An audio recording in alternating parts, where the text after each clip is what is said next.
തരത്തിലുള്ള സംഘർഷാവസ്ഥയും സൃഷ്ടിക്കാനല്ല രാവിലെ മുതൽ SFIക്കാർ ഇവിടെ നിൽക്കുന്നത്. അവർ വളരെ സമാധാനപരമായി എത്തി. ഇവിടെ സിൻഡിക്കേറ്റ് തിരഞ്ഞെടുപ്പ് നടക്കുന്നുണ്ട്. സെനറ്റ് മെമ്പർമാർ വോട്ട് ചെയ്യാൻ കയറി. SFI പ്രവർത്തകർ പുറത്തു നിന്നു. രാവിലെ അവർ വന്നപ്പോൾ 2-3 ചിത്രങ്ങളും കൂടിയാണ് കൊണ്ടുവന്നത്. അതിലൊന്ന് മഹാത്മാഗാന്ധിയുടെ ചിത്രമാണ്, മറ്റൊന്ന് അംബേദ്കറിന്റെ ചിത്രമാണ്, മറ്റൊന്ന് EMSന്റെ ചിത്രമാണ്. ഈ ചിത്രങ്ങളുമായിട്ടാണ് SFI പ്രവർത്തകർ ഇവിടേക്ക് വന്നത്. അതിൽ മഹാത്മാഗാന്ധിയുടെ ചിത്രം നിങ്ങളെല്ലാവരും കണ്ടതുപോലെ ഈ യൂണിവേഴ്സിറ്റിയുടെ കവാടത്തിന്റെ മുന്നിലാണ് കെട്ടിയിരുന്നത്. ഗവർണർ രാജ്ഭവനിൽ നിന്ന് പുറപ്പെട്ടപ്പോൾ ഗവർണർ ഓഫീസിൽ നിന്ന് ബന്ധപ്പെട്ട അധികാരികളെ വിളിച്ചു പറയുകയാണ്, ഗാന്ധിയുടെ ചിത്രം ഇരിക്കുന്നിടത്തേക്ക് ഗവർണർക്ക് കയറാൻ പറ്റില്ല. ഗോഡ്സെയെ കൊണ്ട് മഹാത്മാഗാന്ധിയെ കൊലപ്പെടുത്തിയിട്ടും RSSന്റെ വൈരാഗ്യം തീരുന്നില്ല എന്ന് 2025 രാജേന്ദ്ര അർലേക്കർ കേരള ഗവർണറുടെ സ്ഥാനത്തിരുന്ന് തെളിയിച്ചുകൊണ്ടിരിക്കുകയാണ്. എന്തിനാണ് ഗവർണർക്ക് ഗാന്ധിയോട് ഇത്ര അസഹിഷ്ണുത? ഗോൾവാർക്കറിന്റെയും ഹെഡ്ഗേവാറിന്റെയും എല്ലാം ചിത്രങ്ങൾ, സവർക്കറിന്റെയും ചിത്രം മനസ്സിലും രാജ്ഭവനിലും സൂക്ഷിക്കുന്ന രാജേന്ദ്ര അർലേക്കർക്ക് ഗാന്ധിയുടെ ചിത്രത്തോട് തീർത്താൽ തീരാത്ത കലി ഉണ്ടാവുകയാണ്. ഇത് RSSന്റെ ആശയം കേരളത്തിൽ നടപ്പിലാക്കാൻ വേണ്ടി RSS അയച്ച ഗവർണർ നടത്തിക്കൊണ്ടിരിക്കുന്ന ശ്രമത്തിന്റെ ഭാഗമായിട്ടാണ്. ഞങ്ങളിതിനെ ആശയപരമായിട്ടാണ് നേരിടുന്നത്. ഗാന്ധിയുടെ ചിത്രം ഇഷ്ടപ്പെടാത്ത ഗവർണർ ആർലേക്കറിനെ ആ ചിത്രം കാണിക്കാൻ തന്നെയാണ് SFI തീരുമാനിച്ചത്. ഗാന്ധിയുടെ ചിത്രം ആർലേക്കർ ഇനി എത്ര മതിലുകളിൽ നിന്നും പോസ്റ്ററുകളിൽ നിന്നും അഴിപ്പിക്കാൻ ശ്രമിച്ചാലും ഇന്ത്യയിലെ എല്ലാ മനുഷ്യരുടെയും മനസ്സിൽ പറഞ്ഞ ചിത്രമാണ്. അത് SFIക്കാർ ഉയർത്തിപ്പിടിക്കുക തന്നെ ചെയ്യും. അത് ഈ രാജ്യത്തിന്റെ മതനിരപേക്ഷതയ്ക്ക് വേണ്ടിയാണ് SFIക്കാർ ഉയർത്തിപ്പിടിക്കുന്നത്. അങ്ങനെ ആർലേക്കർ പറഞ്ഞാൽ താഴ്ത്തി വെക്കുന്നതല്ല ഈ രാജ്യത്തിന്റെ മതനിരപേക്ഷത. RSSന്റെ അജണ്ട കേരളത്തിലെ വിദ്യാഭ്യാസ മേഖല നടപ്പിലാക്കുക എന്നതാണ് RSSന്റെയും അർലേക്കറിന്റെയും അജണ്ട.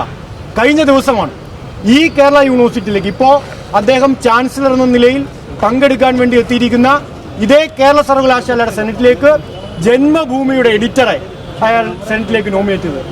എന്താ അയാളുടെ സെനറ്റിലേക്ക് വരാനുള്ള യോഗ്യത? SFIക്ക് 6 സെനറ്റ് മെമ്പർമാർ ഇവിടെയുണ്ട്.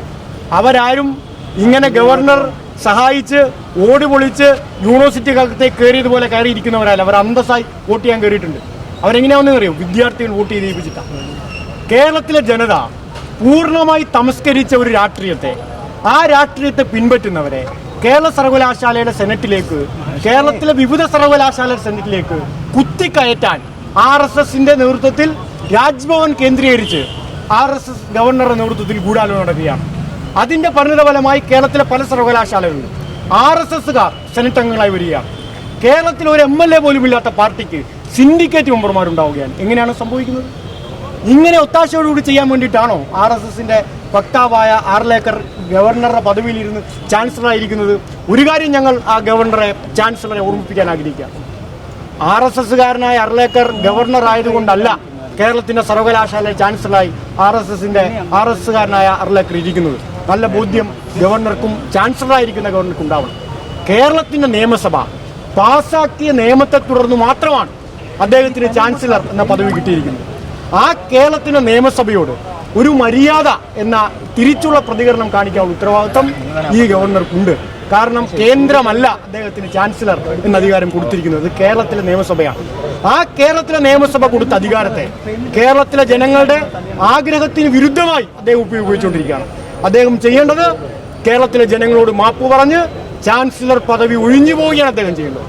കേരളത്തിലെ ജനങ്ങളോടോ കേരളത്തിലെ നിയമസഭ പാസാക്കിയ നിയമത്തോടോ എന്തെങ്കിലും പ്രതിബദ്ധത, കേരളത്തിലെയും രാജ്യത്തെയും നിയമ സംവിധാനത്തോട് അദ്ദേഹത്തിന് എന്തെങ്കിലും പ്രതിബദ്ധതയുണ്ടെങ്കിൽ അദ്ദേഹം കേരള യൂണിവേഴ്സിറ്റി ഉൾപ്പെടെയുള്ള കേരളത്തിലെ വിവിധ സർവകലാശാല, കേരള നിയമസഭ അദ്ദേഹത്തിന് കൊടുത്ത അധികാരം കേരള നിയമസഭയ്ക്കും ജനഹിതത്തിനുമെതിരായി ഉപയോഗിച്ച് അദ്ദേഹം അത് രാജിവെച്ച് പോവുകയാണ് ചെയ്യേണ്ടത്. അതിനുള്ള മാന്യത അദ്ദേഹം കാണിക്കണം. ആരിഫ് മുഹമ്മദ് ഖാൻ മാറിയാൽ മറ്റൊരു ആരിഫ് മുഹമ്മദ് വരും എന്ന് ഞങ്ങൾ കണ്ടതാണ്. ഞങ്ങളുടെ യുദ്ധം അല്ലെങ്കിൽ ഞങ്ങളുടെ സമരം ഒരു ഗവർണറുടെ പേരിനെതിരെ ആയിരുന്നില്ല. ഞങ്ങളുടെ സമരം സംഘപരിവാറിനെതിരെയുള്ള സമരമായിരുന്നു.